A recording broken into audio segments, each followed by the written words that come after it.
Assalamualaikum warahmatullahi wabarakatuh dan selamat berjumpa lagi bareng saya di channel Teknisi Digital. Di video kali ini saya mau memperbaiki sebuah mesin cuci, mereknya adalah Shark, dengan tipe EST65MW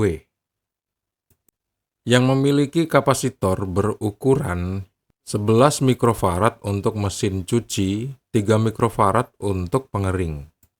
Dan kerusakan dari mesin cuci ini adalah pengeringnya itu sama sekali nggak mau muter.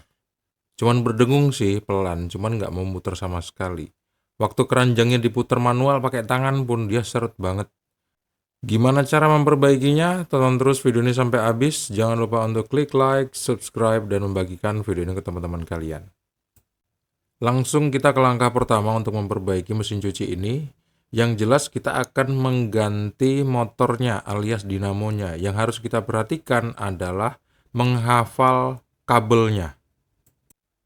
Ada 3 warna kabel yang harus kita hafal di mesin cuci ini karena kabelnya masih orisinil, belum digonta-ganti. Jadi kabelnya masih tetap sama waktu beli baru. Kabelnya warna abu-abu, warna ungu, dan warna hitam. Nah, kabel yang masih orisinil ini sangat mempermudah kita untuk mengerjakan mesin cuci ini. Karena kalau kabelnya udah diganti, pasti kita bakal kerepotan untuk memperbaikinya. Dan seandainya kabelnya memang udah diganti, warnanya udah berubah, patokan kita untuk memperbaiki mesin cuci seperti ini pastinya adalah diagram yang ada di belakang mesin cuci. Gambarnya seperti ini. Ini adalah patokan pengkabelannya. Kalau kayak gitu, ayo langsung aja kita buka baut yang ada di poros asnya menggunakan kunci T nomor 8. Bukanya pelan-pelan sampai dia lepas dengan sempurna. Karena kalau misalnya masih nyangkut, pasti asnya nggak bisa dilepas dari dinamonya. Atau nggak bisa lepas dari motornya.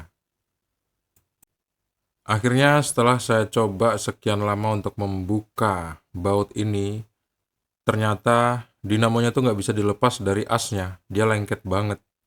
Jalan yang lain untuk melepasnya, kita akan membongkar bagian bawah. Di bawah sini guys, ada dudukan dari dinamo, jadi ini bisa kita ciutkan atau kita bisa sempitkan, terus kita dorong tiga-tiganya. Nanti dia akan terlepas. Seperti ini. Sekarang kita bisa lihat, ini udah kita oglak-aglik. Kita coba tarik-tarik, tapi tetap dia nggak mau lepas, karena dia berkarat tuh, lengket banget. Biasanya ini disebabkan oleh tetesan air karena sebelumnya silnya tuh bocor. Dan biasanya kalau sil bocor, pengeringnya bakal nggak mau berputar dan nyetrum juga airnya. Jalan yang bisa kita usahakan untuk melepas as dari dudukan dinamo ini adalah menyemprotnya dengan cairan pembersih. Terus kita putar-putar lagi sampai kira-kira mudah untuk dilepas.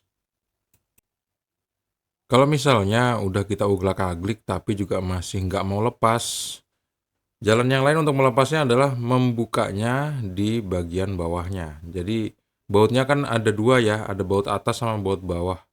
Baut bawah aja yang kita buka seperti ini, biarin aja dudukan as itu masih nyangkut seperti ini. Nggak apa-apa. Yang penting dinamonya bisa kebuka. Sekarang kita udah bisa tahu bahwa pengering ini nggak mau berputar karena ini loh, asnya macet banget, dia lengket banget. Kita puter nggak mau bergerak sama sekali asnya. Kita tinggalkan dulu bagian itu, sekarang kita ke bagian dudukan as mesin pengering. Ini harus kita lepas, karena ngelepasnya susah banget. Jangan lupa minta bantuan yang punya atau minta bantuan teman untuk nahan bagian depan alias keranjangnya dengan 2 tangan. Terus kita tarik pelan-pelan dudukan as ini sampai dia bisa terlepas seperti ini.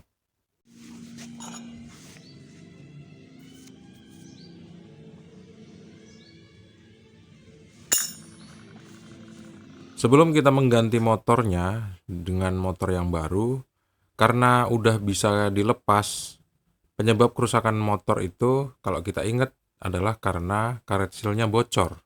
Nah, sebelum kita mengganti motornya, ada baiknya kalau kita ganti juga karet silnya dengan karet sil yang baru. Cara membuka karet sil itu gampang banget. Yang kita butuhkan adalah satu batang lidi yang kita potong-potong jadi ukuran 5 cm seperti ini. Ambillah sekitar 8 atau 12 batang yang kemudian akan kita selipkan di celah-celah pengunci dari karet sil ini. Habis itu tinggal kita dorong sedikit, nanti dia bakal terbuka. Gampang banget caranya. Habis itu tinggal kita lihat dari depan, biasanya sih keranjangnya udah bisa kita ambil. Kita buka aja tutupnya, kita tarik keranjangnya.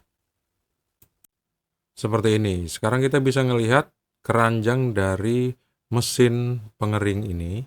Tuh, karet silnya udah banyak banget kotorannya, banyak banget karatnya, dan ini udah sobek. Kalau kita paksa tarik ke atas, nanti dia bakal lepas.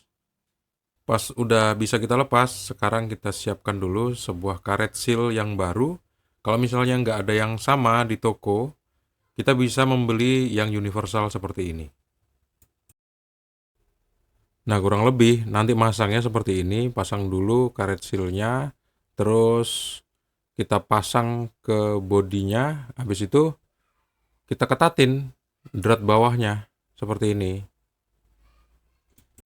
Simulasinya seperti itu, tapi prakteknya kita harus pasang dulu karet silnya di bodinya seperti ini. Kita pasang sampai dia benar-benar ketat, soalnya kalau nggak ketat nanti dia bakal bocor. Pasang yang benar-benar, habis itu kan ada ring tuh. Nah, ringnya kita pasang juga di atasnya sini. Terus keranjangnya kita pasang dengan cara memasukkan asnya ke tengah lubang ini.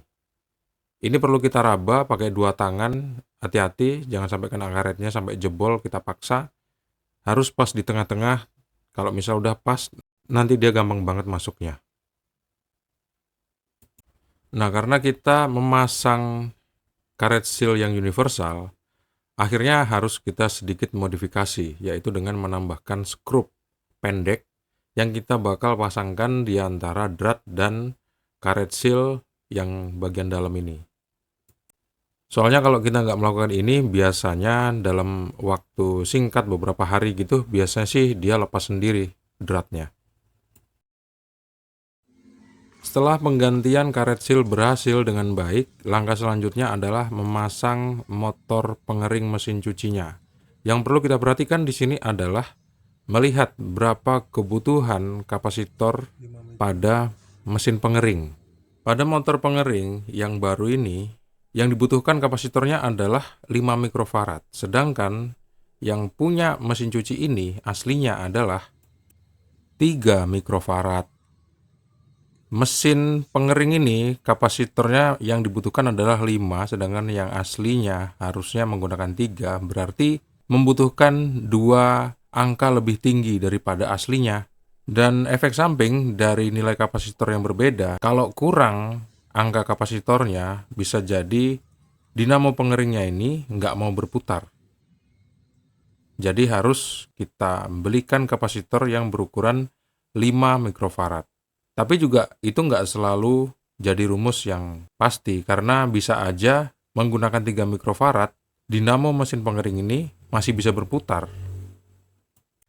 Yang jelas supaya kita tahu motor ini bisa berputar apa enggak, dengan kapasitor 3 mikrofarad, kita harus uji coba, langsung kita colokin ke arus listrik 220 volt.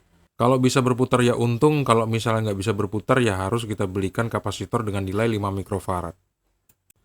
Dan ternyata seperti yang kita lihat sama-sama tadi, setelah kita colokin ke arus listrik 220 volt, kemudian kita hidupkan timer pengeringnya, habis itu kita bisa mendengarkan ada deru mesin, dan waktu kita buka tutup mesin pengeringnya, ternyata keranjangnya mau berputar. Dan ternyata motor pengering ini bisa dihidupkan dengan kapasitor 3 mikrofarad. Kalau gitu kita nggak perlu lagi beli kapasitor dengan nilai 5 mikrofarad. Oke lah, kalau kayak gitu guys, perbaikan kali ini berhasil dengan sempurna. Terima kasih sudah menonton video ini sampai habis. Jangan lupa untuk klik like, subscribe, dan membagikan video ini ke teman-teman kalian. Sampai jumpa di video selanjutnya. Assalamualaikum warahmatullahi wabarakatuh, and bye-bye. Ada ini. Anu kan,